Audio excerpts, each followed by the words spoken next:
बचाओ बचाओ बचाओ बचाओ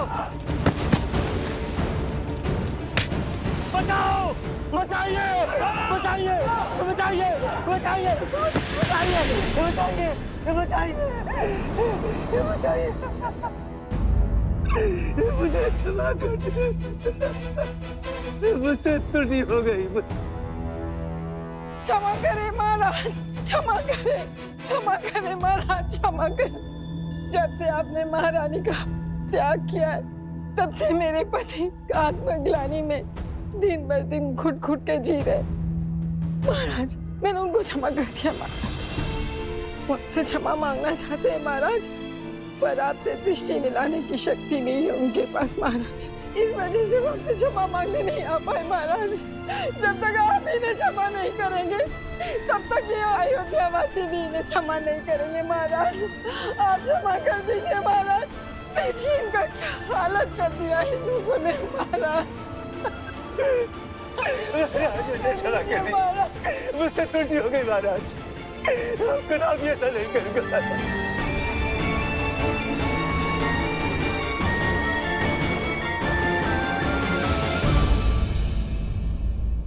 उठिए देवी, उठो। इन नगरवासियों का कोई अपराध नहीं है, इन्होंने कोई दोष नहीं किया है। मैं जानता हूं महाराज, मैं इसी योग्य हूं, मुझे क्षमा कर दीजिए महाराज। मेरी मति भ्रमित हो गई थी महाराज, मुझे क्षमा कर दीजिए प्रभु, मुझे क्षमा कर दीजिए। मैं तुम्हें क्षमा करता हूं वस्त्रक, किंतु क्षमा के साथ साथ दायित्व भी आता है। मैं आज तुम्हें एक दायित्व सौंपता हूं कि तुम ना केवल अपनी पत्नी को सम्मान सहित अपने जीवन में सम्मिलित करोगे, बल्कि अपने राज्य की रक्षा भी करोगे। यह ध्यान रखोगे कि लोक अपवाद से कोई भी किसी भी तरह प्रभावित ना हो।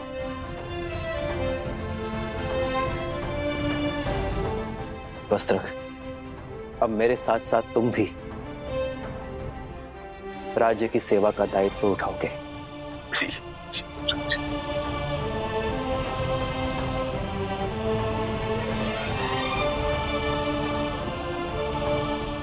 मैं जानता हूं आप सभी व्याकुल हैं, किंतु अराजकता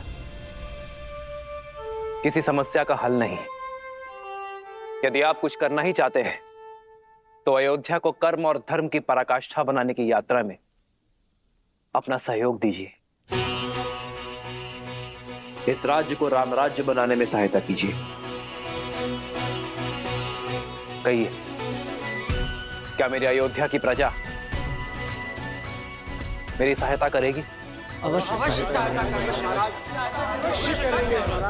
महाराज, हम लोग भी अपनी तरफ से पूर्ण सहायता करेंगे। महाराज, आपका बहुत बहुत आभार। अब मैं किसी के बहकावे में नहीं आऊंगा। मुझे स्मरण है, कोई धूर्त वृद्ध ब्राह्मण का भेष बदलकर आया और मुझे भ्रमित करके चला गया।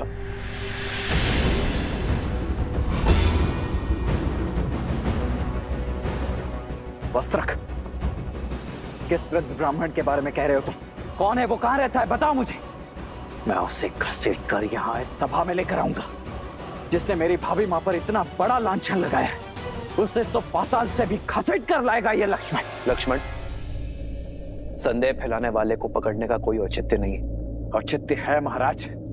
ये वही व्यक्ति है जिसके कारण आपने मेरी भाभी मां को वनवास दे दिया है। हमारा समस्त परिवार तार-तार हो चुका है और आप कह रहे हैं कि उसका सत्य जानकर भी इतने शांत कैसे रह सकते हैं आप? यही तो वो व्यक्ति चाहता है कि हमारा बल, हमारा श्रम हम व्यर्थ करें। हमें हमारी शक्ति, हमारे बल को लोक अपवाद फैलाने वाले को पकड़ने में नहीं, बल्कि स्वयं और राज्य को इतना सशक्त बनाने में लगानी चाहिए कि भविष्य में कोई भी लोक अपवाद हमें प्रभावित ना कर सके।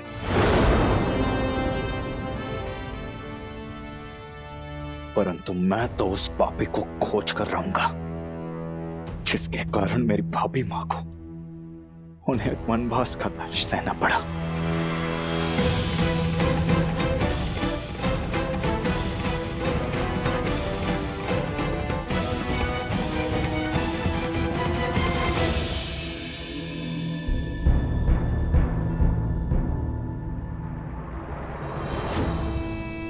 उत्तम नहीं, अति उत्तम उत्तर दिया है उस राम ने मेरे छल का। करुणा और त्याग का आवरण ओढ़कर छल का ऐसा लट्टू फेंका है कि सब चारों खाने चित त्याग का डंका बजाकर पुनः अयोध्या का प्रेम पा लिया। बड़ा चतुर निकला ये सूर्यवंशी, पर मैं भी सहस्त्रमुख रावण हूं। सहस्त्रमुख रावण, छल के हर खेल का महारथी। तो बातें ही बनाते रहेंगे या दिखाएंगे जौहर अपना? वहां धर्म का स्वरूप वो राम राज्य बना रहा है, अनंत काल तक पूजे जाने का मार्ग प्रशस्त कर रहा है, और तुम एक क्षण की ये जीत का उत्साह मना रहे हो। मूर्ख, असुर तो हो, बलवान पर बुद्धिहीन। परिस्थिति चाहे घर के भीतर की हो या राज्य के अंदर की,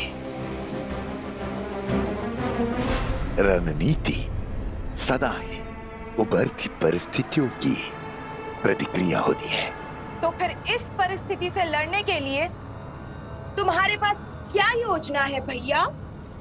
यात्रा,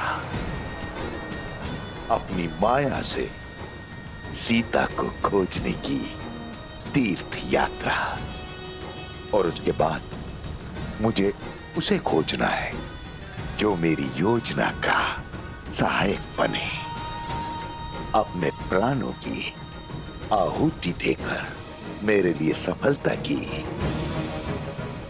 सीढ़ी बने। कौन? धीरज रखो प्रिय बहन, धीरे धीरे तुम्हें सब दिखाई और सुनाई देने लगेगा। आशा करती हूँ कि इस बार जीत तुम्हारी ही होगी, और यदि नहीं हुई तो इस प्रतिशोध की पतवार मुझे ही थामनी होगी।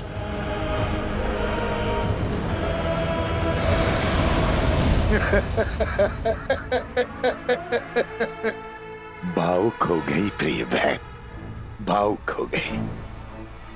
किंतु बहन, युद्ध भावनाओं से नहीं, युक्ति से लड़े जाते हैं। युक्ति से यात्रा आरंभ हो।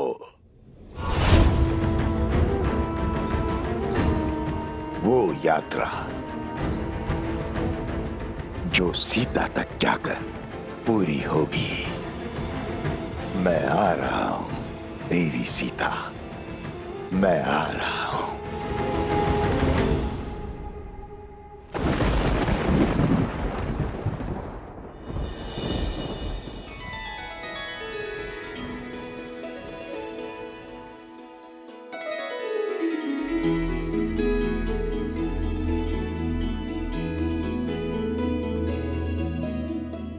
कह नहीं सकते, किंतु अपनी माता की हर बात अवश्य सुनते हो तुम दोनों, है ना?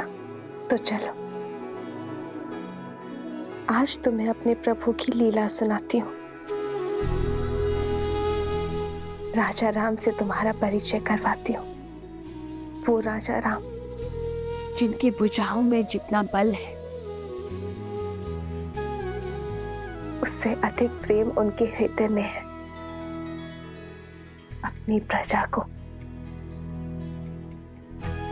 अपने परिवार से ऊपर रखने वाले शासक हैं। और स्मरण रहे, पथ चाहे कितना भी कठिन क्यों ना हो, यदि उनके दिखाए धर्म पथ पर चलोगे तो सदा हल पाओगे।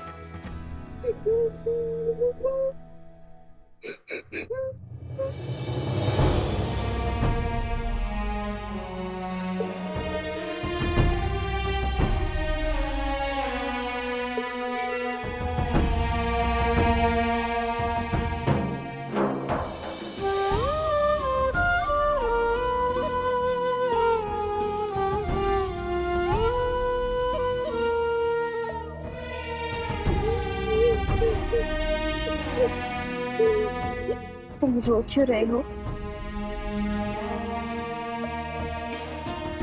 इस सुंदर मुख पर मुस्कान कैसे आएगी? आप भुवन देवी है ना? देवी अर्थात ईश्वर। आपके पास तो अथाह शक्तियां होंगी। क्या आप मेरी माता को ला सकती हैं?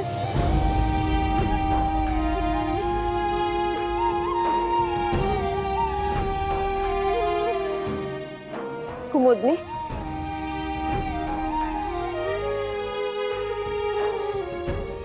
ये बालक कौन है और इसकी माता को क्या हुआ? वो शांडिल्य है। 2 वर्ष पहले एक दिन उसकी माता वन में गई और फिर कभी नहीं लौटी। वो तब से अपनी माता की प्रतीक्षा कर रहा है। वो नहीं जानता कि उसकी माता को लवणासुर राक्षस ने खा लिया है। अब वो कभी नहीं लौटेंगी। लवणासुर?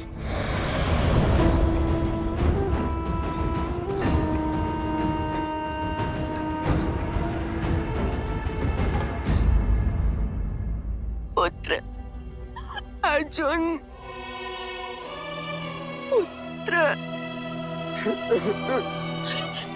पुत्र अर्जुन, तुम कहीं नहीं जाओगे। सुना तुमने? तुम कहीं नहीं जाओगे। क्षमा करना बहन, मैं विवश हूँ। हर अमावस्या को हमारे गांव से उस दुष्ट लवणासुर को किसी की बलि देनी पड़ती।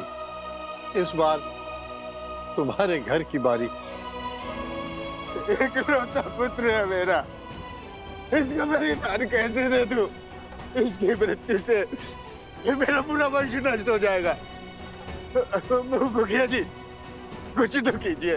कुछ नहीं हो सकता आर्या, फिर भी तुम कहते हो तो मैं प्रयास करता हूं। कोई है?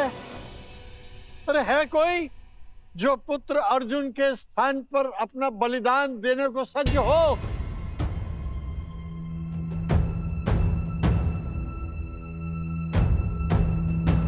गुरु माँ कहती है यहाँ से कुछ ही दूर कौशल राज की सीमाओं के बाद एक नगर है, मधुपुरी। लवणासुर वहीं का राजा है। वो मनुष्यों का आहार करता है और कभी कभी कौशल की सीमाओं के पास आक्रमण कर मनुष्यों को खा जाता है।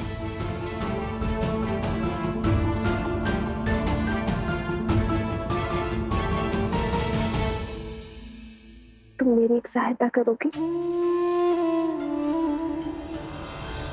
देखा, मैंने कहा था। चलो पुत्र, और कोई उपाय नहीं। मैं हूं ना।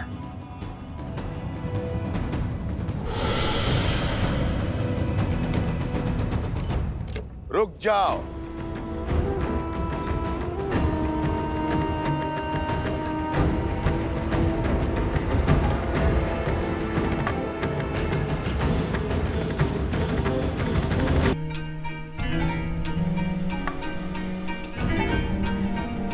तीर्थ यात्रा पर जा रहा, मुक्ति पाने। अच्छा अवसर प्राप्त हुआ है। मुझे जीवन से कोई मोह नहीं है। मैं सच्ची हूं। प्राणों की आहुति तो देनी पड़ेगी। धन्य हैं आप। आप जैसे महापुरुष कहाँ मिलते हैं संसार में। आपका बहुत बहुत धन्यवाद।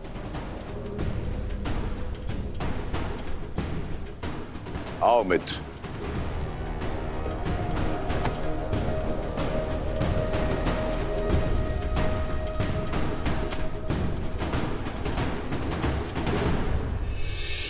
चलो मित्र, मार्ग सरल नहीं होगा, अंत तक पहुंचना है। सिया राम के।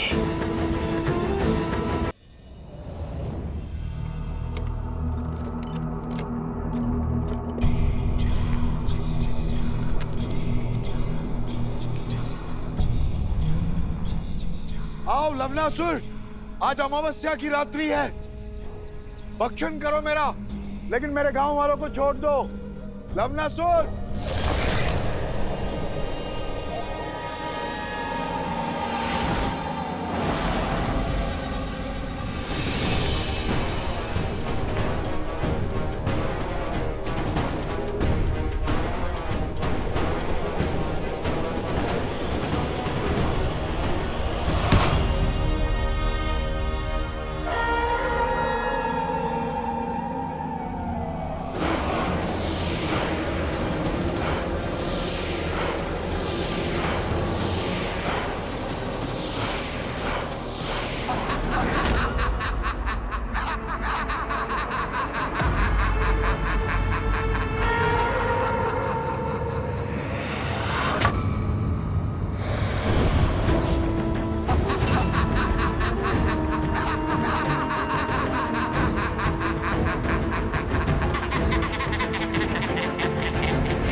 ये क्या था? सहस्त्रमुख रावण। सहस्त्रमुख? तुम्हारे पास खाने के लिए एक मुख है, मेरे पास सहस्त्र। सहस्त्रमुख रावण तुम्हारा मामा। मामा? तुम्हारे पिता के प्रति मेरा आदर मुझे तुम्हारे पास खींच लाया है।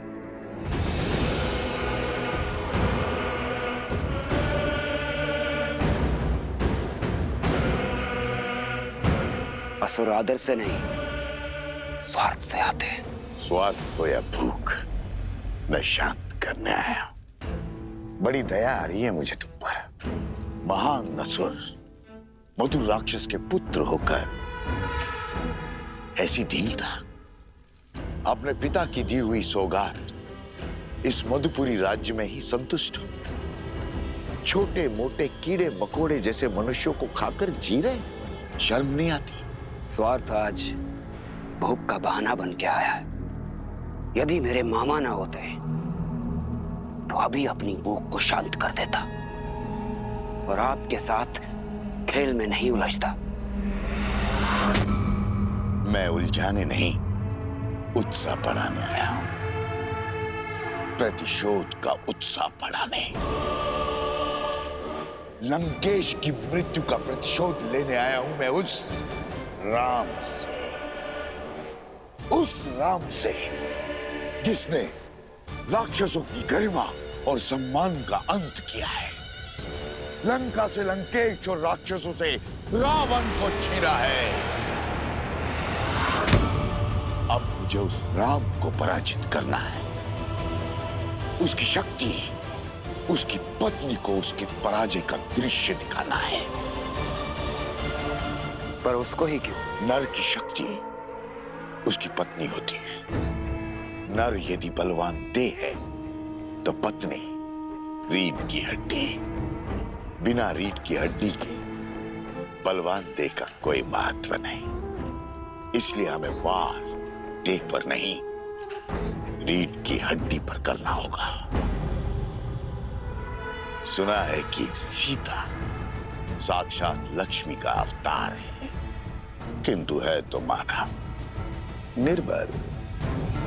यदि तुम सीता को पकड़ने में कामयाब हो गए तो राम की जय जयकार पराजय के नाद में बदल जाएगी। केवल देवता ही नहीं, साक्षात महादेव भी तुम्हारी शक्ति के सामने शीश झुकाएंगे। अच्छा,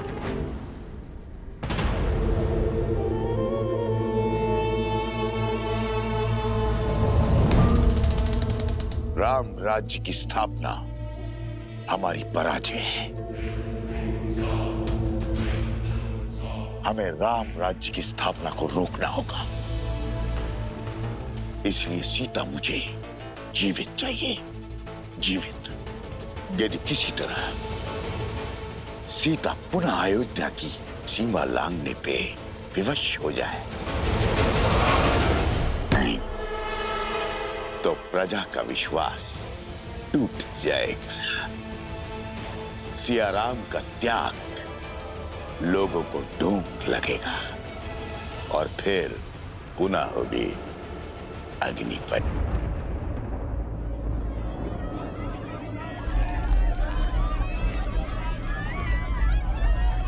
कौन है?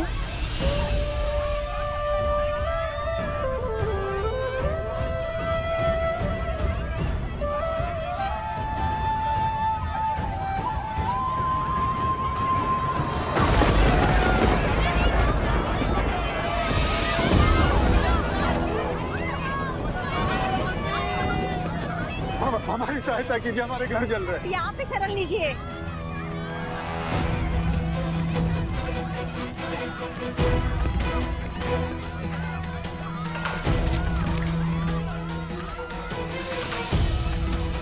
गुरु माता, ये सब कैसे हुआ?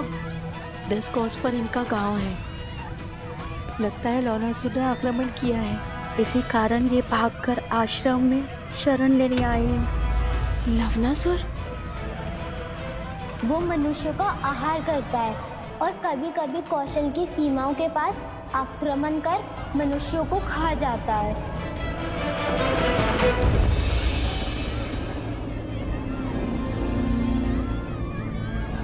श्री राम। सीते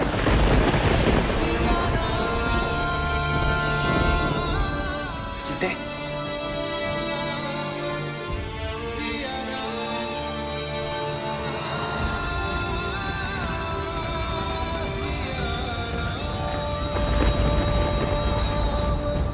महाराज की जय। अभी अभी सूचना मिली कि वन में लवणासुर ने ऋषियों और आश्रमों पर आक्रमण कर दिया है।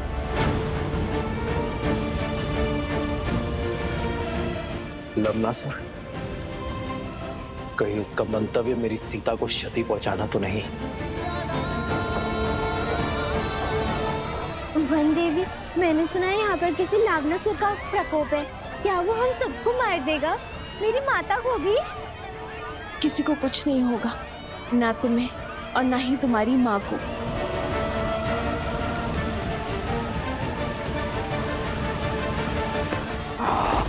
किसी को नहीं छोड़ूंगा, सबको मार डालूंगा।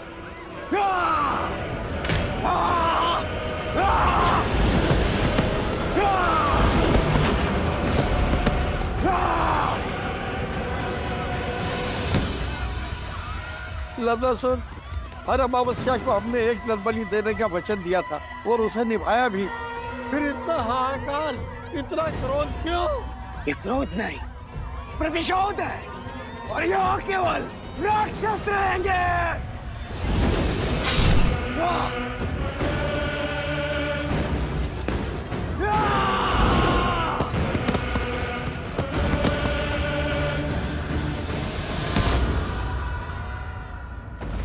बहुत बड़ा विघ्न आ पड़ा है श्री राम। इस क्षेत्र को लवणासुर के प्रकोप से बचाइए। ये समस्त विश्व आपका राज्य है आर्य, आपकी प्रजा है आर्य। सहायता कीजिए।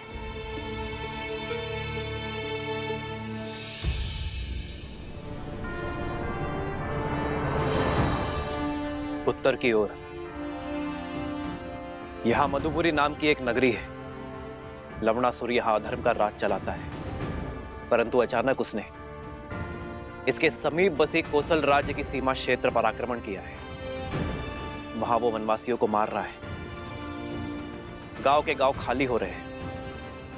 हमें शीघ्र अतिशीघ्र कुछ करना होगा। पाप की शक्ति पुण्य से सदा कम होती है। मधुपुर की प्रजा की सहायता के लिए भैया के आशीर्वाद से लवणासुर से युद्ध करने मैं जाऊंगा। अयोध्या का सेनापति मैं, इसीलिए लवणासुर से युद्ध करने के लिए भी मैं ही जाऊंगा। नहीं भैया, ये अवसर मुझे दीजिए। भरत भैया 14 वर्ष तक आपकी सेवा का लाभ उठा चुके हैं। लक्ष्मण भैया आपकी ढाल बनकर रहे हैं।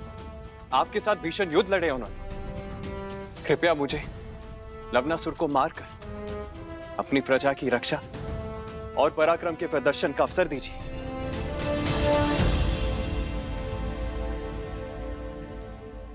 ठीक है शत्रुघ्न,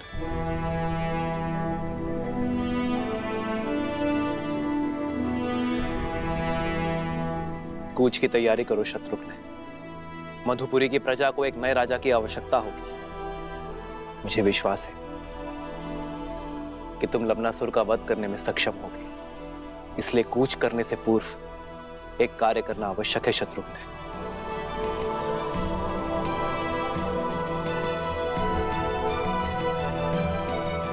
तुम्हें कुटिया में ही विश्राम करना चाहिए। ऐसी अवस्था में तुम्हारा बाहर आना उचित नहीं है। कैसे रुकती गुरु माता?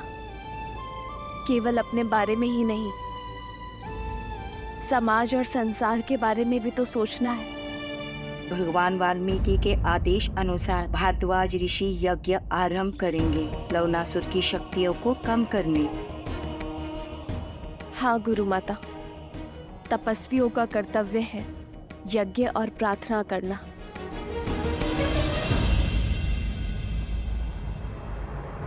और मेरे श्री राम ना कर्तव्य अवश्य पूर्ण करेंगे।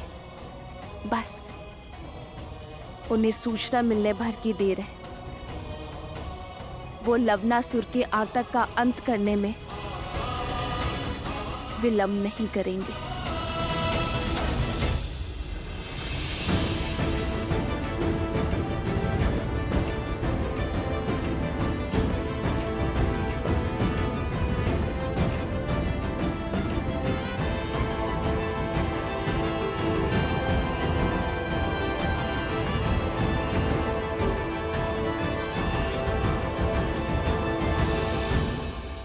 आज से शत्रुघ्न मधु राज्य का राजा है।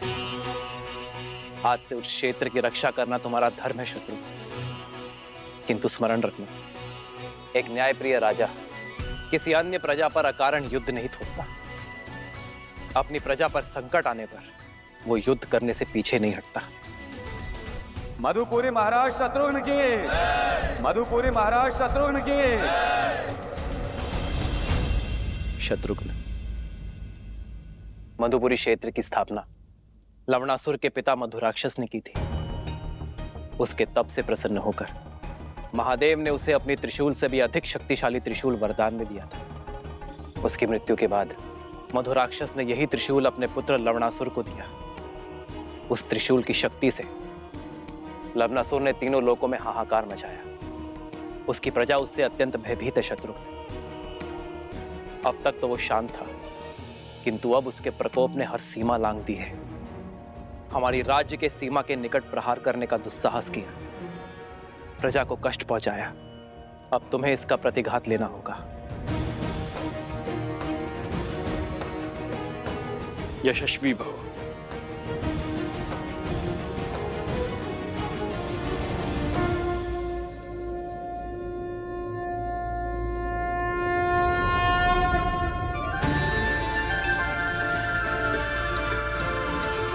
यह अस्त्र मुझे ऋषि अगस्त्य ने दिया था। नारायण ने मधु कैटब का वध इसी अस्त्र से किया था, और आज ये अस्त्र मैं तुम्हें सौंप रहा हूं शत्रुघ्न। तुम इसी अस्त्र से लवणासुर का वध करोगे। मैंने इस अस्त्र का प्रयोग रावण के वध के लिए भी नहीं किया था। कदाचित नियति ने इस अस्त्र पर लवणासुर का ही नाम लिखा है, और आज ये अस्त्र अपना कर्तव्य निभाने के लिए सज्ज है।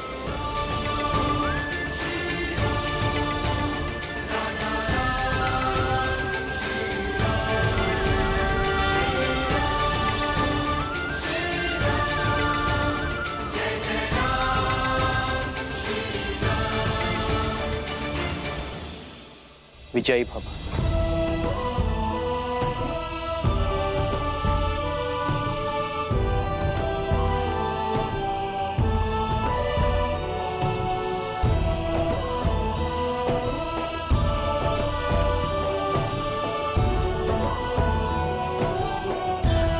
मधुपुरी के समीप ही मिथिला की एक छोटी सी सीमा है। यदि इस युद्ध में कोई भी आवश्यकता पड़े तो पिताश्री से सहायता लेने में चूकिएगा मत।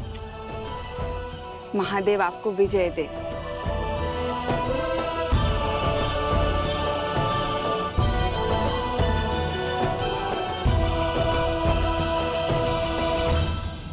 भगवान वाल्मीकि का आदेश है, सभी आश्रम जनों को अनुष्ठान में बैठ मंत्रोच्चार करना है। ओम शांति शांति स्वाहा। सावती चोंदनम दनम वो सेर ज्ञान कैगयाल पोत्री मादा वाईद्रोल माला छगशालो। ओम तोन्बुल्ली फिगतुम मिशिग सौ स्वाहा।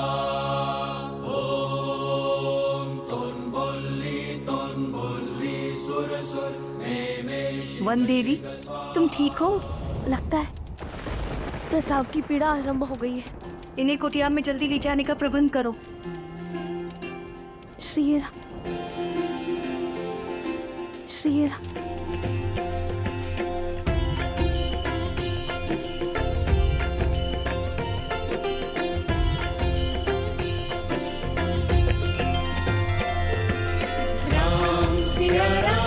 सिया राम जय जय राम, राम सिया राम जय जय। ये कैसा संकेत है?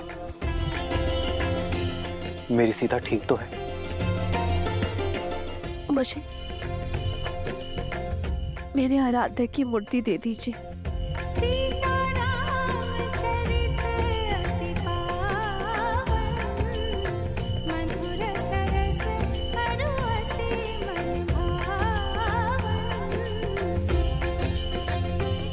मेरे पूर्वजों, मेरी सीता की रक्षा करना। तुम्हें कुछ नहीं होगा सीते। श्री राम, श्री राम।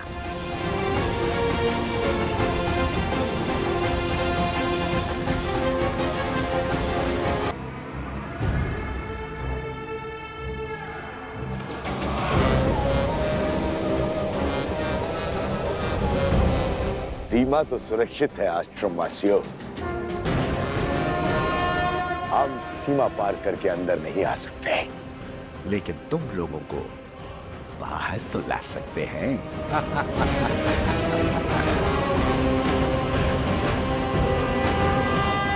हम आश्रम में इतना धुआं भर देंगे कि तुम्हें बचने के लिए बाहर आना ही होगा।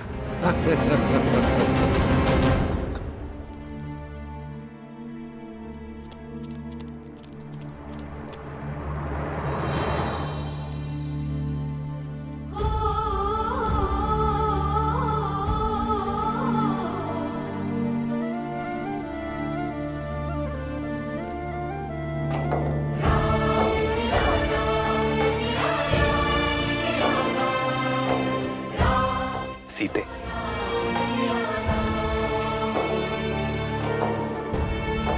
प्रतीत होता है हमारे वंशज के जन्म लेने की शुभ घड़ी आ गई। श्री राम। हे महादेव, सीता पर, मेरी होने वाली संतान पर अपनी कृपा दृष्टि बनाए रखना।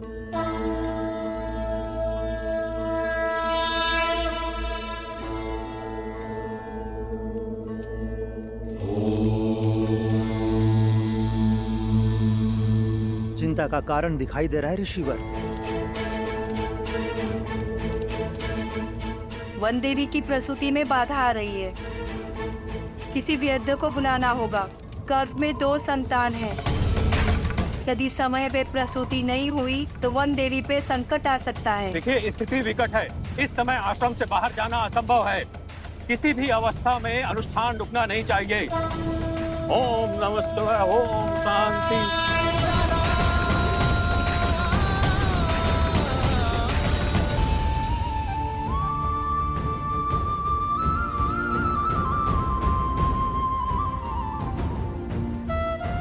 श्री राम।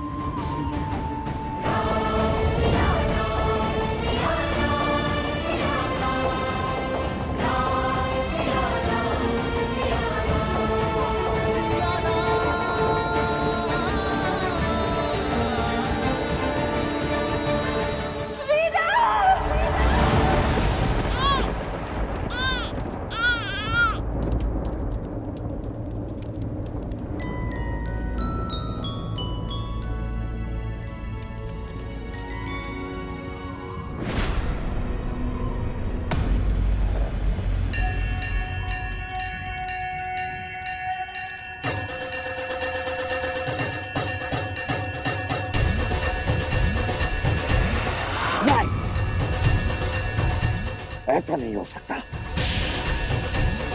मंगलम भगवान विष्णु मंगलम गरुड़ध्वज मंगलम पुंडरीकाक्ष मंगलाय तनो। बधाई हो वनदेवी, पुत्र जन्मे हैं।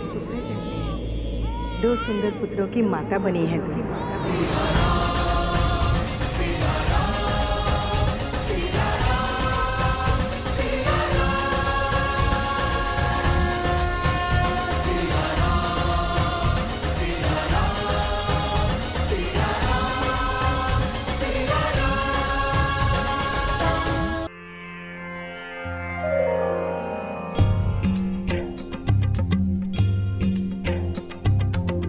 जेहि पर कृपा करहि जनु जानी कवि उर अजिर न चावहि वानी।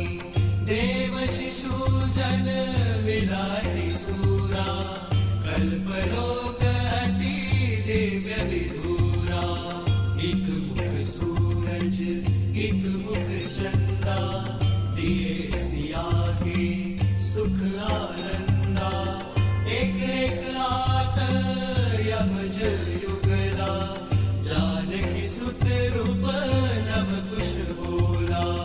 जानकी सुत रूप नव कुश होला।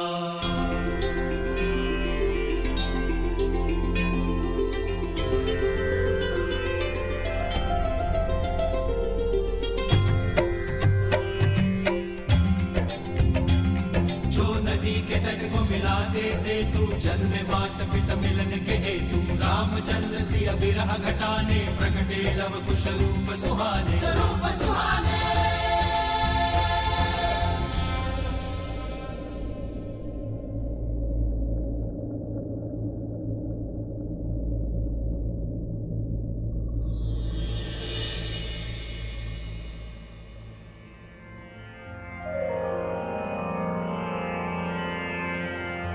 ॐ भूर्भुवः स्वहा अग्निर्षि पवमानः पाञ्चजन्यः पुरोहितः तमिमहे महाज्ञं स्वाहा।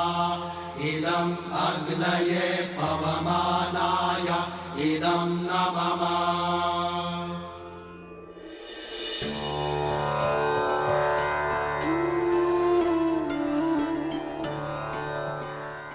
ये मेरे संतानों का सौभाग्य है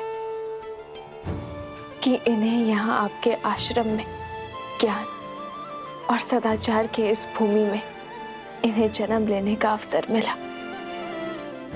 छत्र छाया का आशीष तो आपने दे दिया, अब इनका नामकरण भी कर दीजिए।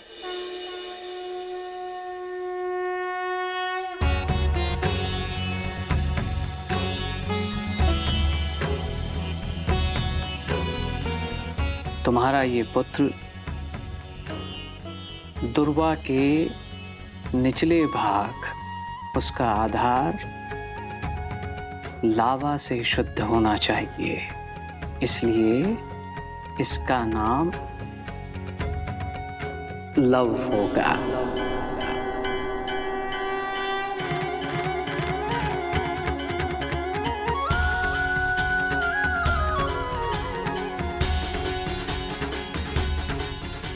और ये दुर्वा के ऊपरी भाग कुश और मंत्रों के जाप से शुद्धि पाएगा, इसलिए ये कुश कहलाएगा।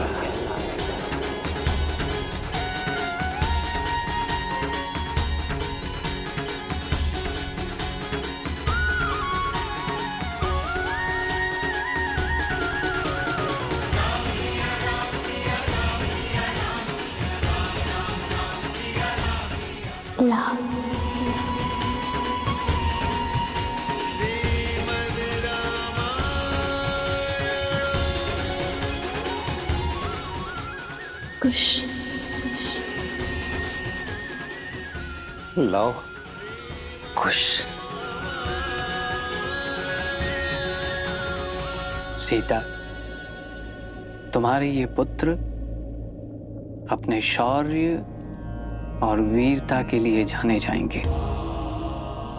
इनका नाम और इनका काम दोनों ही महत्वपूर्ण होंगे और ये ही तुम्हें तुम्हारे आराध्य, तुम्हारे पति से तुम्हें पुनः मिलवाएंगे। अपने कुल की गरिमा और धर्म को ये आगे बढ़ाएंगे। तुम्हारा त्याग और इनका साहस धर्म के राज्य का आधार होगा।